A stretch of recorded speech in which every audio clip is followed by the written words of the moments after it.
بسم اللہ الرحمن الرحیم۔ السلام علیکم دوستوں، اپنی نیکسٹ ویڈیو کے ساتھ آپ کو ویلکم کرتا ہوں۔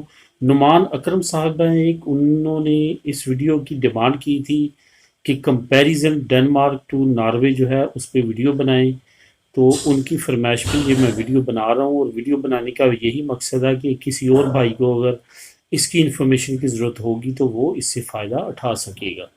یہاں پہ میں ایک دو چیزیں سب سے پہلے بتانا چاہوں گا کہ ہر انسان کی سرکمسٹینسز، اس کے حالات، اس کے سچویشن کے مطابق ہوتے ہیں۔ آپ اسی کنٹری کو پریفر کیجئے گا جہاں پہ آپ کا اچھا ریفرنس ہو۔ شروع میں ریفرنس کی ضرورت ہوتی ہے۔ میں یہاں پہ جو کمپیریزن کروں گا اس کا جو ہے بے شک وہ بھی آپ فالو کیجئے گا، لیکن ہر ایک سچویشن کے مطابق فیصلہ آپ نے خود کرنا ہے، کیونکہ میں نے تو اوورآل جو ہے وہ آپ لوگوں کے سامنے پکچر پیش کرنی ہے۔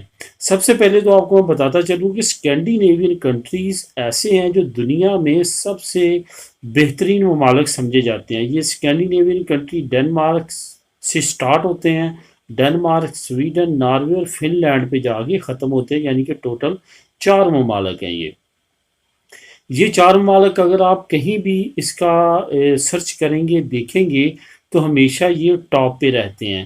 لیکن یہاں پہ میں ایک دو چیزیں ایسی ہیں جو کہ آپ کے ساتھ شیئر کروں گا، اس کے بعد آپ نے فیصلہ کرنا ہے کہ ان دونوں ممالک میں سے کس کو آپ نے چوز کرنا ہے۔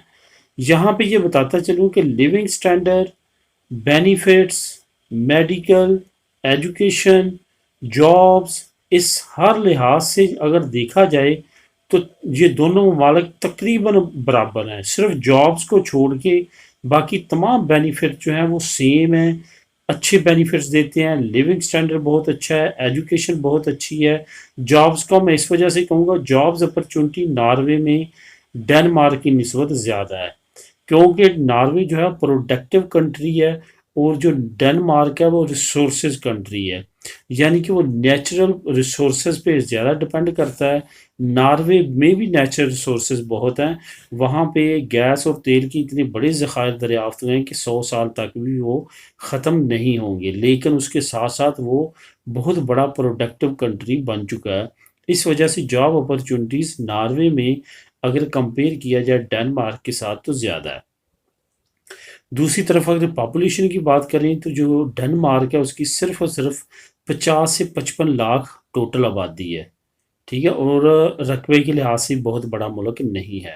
لیکن ناروے جو ہے وہ آبادی کے لحاظ سے بڑا ملک ہے اور رقبے کے لحاظ سے بھی بڑا ملک ہے۔ اس وجہ سے یہ دو چیزوں میں ناروے جو ہے وہ فارورڈ ہے ڈنمارک سے۔ ایک تیسری چیز آپ لوگوں کے ساتھ میں شیئر کروں گا جو بہت ضروری ہے، خاص طور پہ ایز اے فارنر امیگرینٹ، وہ یہ ہے کہ جو ڈنمارک ہے وہاں پہ بہت زیادہ ریسزم پائی جاتی ہے۔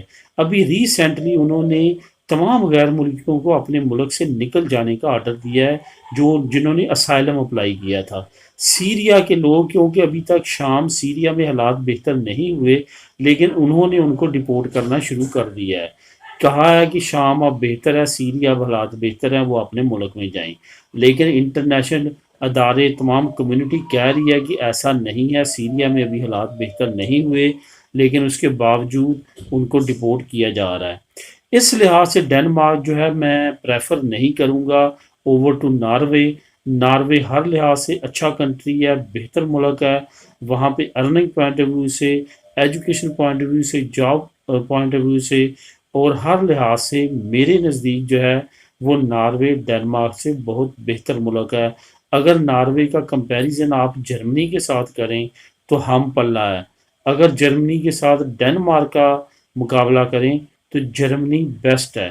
اٹس مین کہ جرمنی اور ناروے دونوں یورپی یونین میں اگر بات کریں اکنومیکلی اور معاشی طور پہ اور بینیفٹس کے لحاظ سے ڈنمارک سے بہت آگے ہیں۔ اس وجہ سے میرا مشورہ یہی ہے کہ آپ کوشش کریں کہ اپنے آپ کو موو کرنے کے لیے ڈنمارک کو چوز نہ کریں بلکہ ناروے کو چوز کریں، کیونکہ ایک طرف تو اکنومیکلی جابز اور باقی چیزوں کی بات ہے، دوسری طرف جو ریسزم ہے ڈنمارک میں، اس کی وجہ سے بھی میں یہ کہنے پہ مجبور ہوا ہوں، خاص طور پہ یہ 6 مہینوں میں جو ہے ڈنمارک نے مختلف ایکٹیویٹیز کی ہیں غیر ملکیوں کے خلاف، جس کی وجہ سے ڈنمارک میں نہیں جانا چاہیے۔ تو دوستو یہ تھی میری رائے، آپ نے اپنے سچویشن کے مطابق خود فیصلہ کرنا ہے، اور آگے جو اللہ تعالیٰ کی مرضی وہی ہوتا ہے جو اللہ تعالیٰ کو منظور ہوتا ہے۔ ملیں گے نیکسٹ ویڈیو میں نئی انفارمیشن کے ساتھ۔ اللہ حافظ۔